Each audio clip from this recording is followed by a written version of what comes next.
My name is Marvin DelValle. I was born in Honduras. And when I was 18 years old, I made the choice to start traveling to the United States. Most people watch the news and they see all these caravans, and it's impossible to ignore the stuff that's going on the border. So many people, just trying to get into the country. I was one of them. I was, very young, not necessarily knowing what was going to happen in the United States or what my life was going to be. But I want to share with you something that happened coming through Mexico. Because for the most part, most people will hear the terrible stories because a lot of things do go wrong, right? A lot of people will die along the way. The whole idea that people are dying to come into this country, it's not a romantic statement. It's a reality for a lot of people. So definitely a lot of things can potentially go wrong. You see it on a daily basis.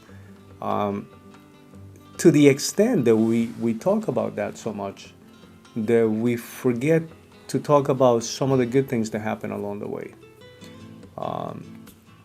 A few days ago, I was describing to people, one of the things that happens to the immigrants that are traveling using, a train that they call the Beast or La Bestia.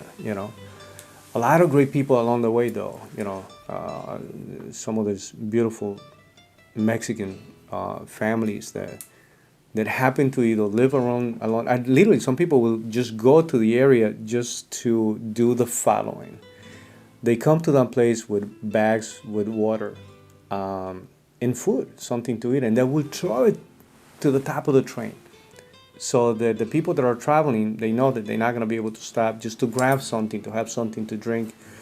Imagine, when it's like the middle of summer and the sun is just scorching hot, And here you have these people that are witnessing this incredible amount of pain and suffering there, and they want to do something about it. I had a very different personal experience that I want to share with you. When I finally came to the border, and I came in through Matamoros, and the borderline in the United States was Brownsville, Texas, as a matter of fact, the state of Texas, the city of Brownsville.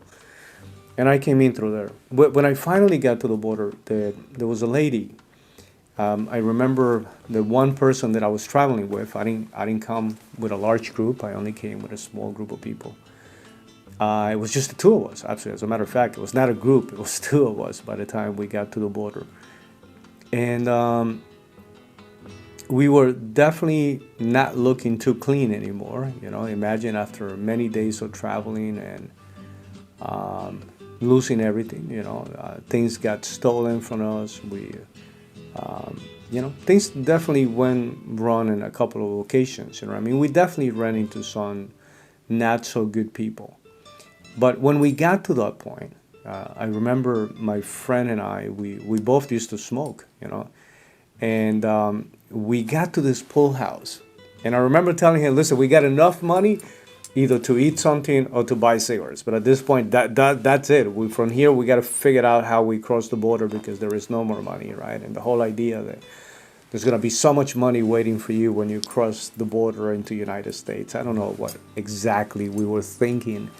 But without hesitation, we both agreed that we were going to buy cigarettes because, not only that you can smoke, but it also can help you deal with the hunger, right?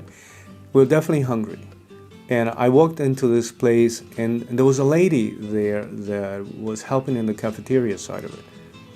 And she was telling people, we have so many people that come here through here because they are going to cross the border.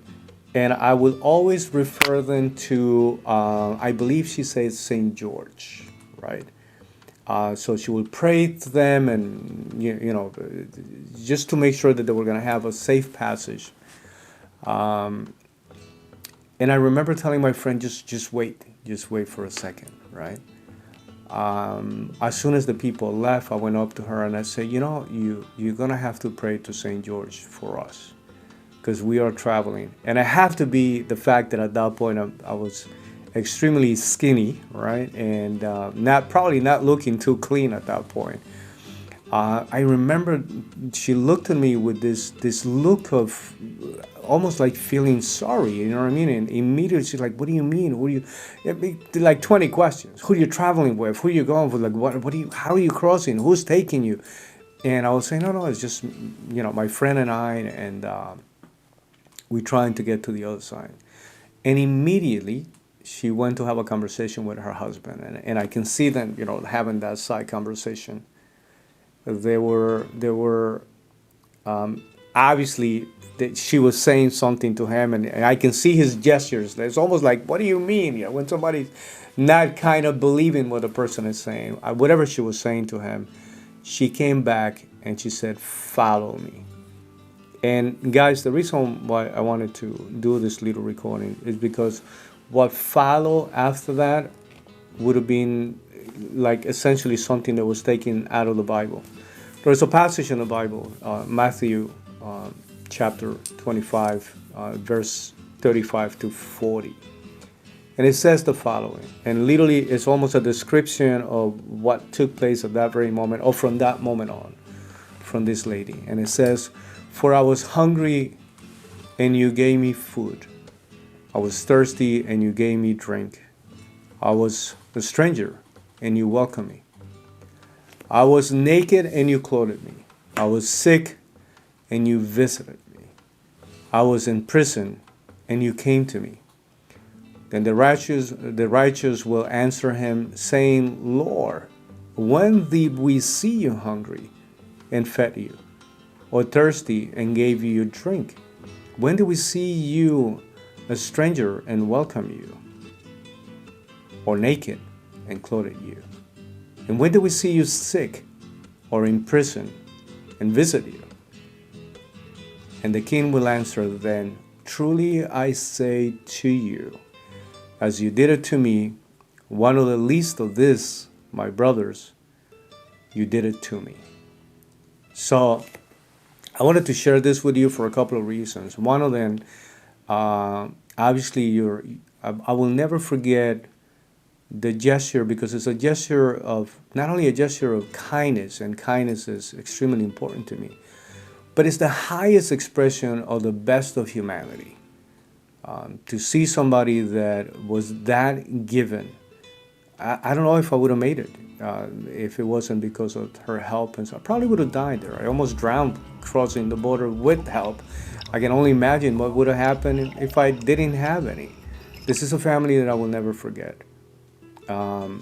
There's many stories from immigrants like mine, people that came across the border. Life has been good to me. God has been good to me. Today I have a beautiful family, beautiful children, and I'm grateful that I was able to make it. But I know for a fact that was definitely a turning point, a defining point of that journey. Many people go through that. I'm recording this message just to remind you that there's an incredible amount of good people doing good things for people that actually need some kind of help from somebody. And I made it my business my whole life to try to do other things for other people, to be as given, to be as kind, and to be as generous. And I'm inviting you to do the same. Maybe one day you either will be telling the story of something that happened to you, or somebody is going to be telling the story about something you did for them. So who knows? We'll see.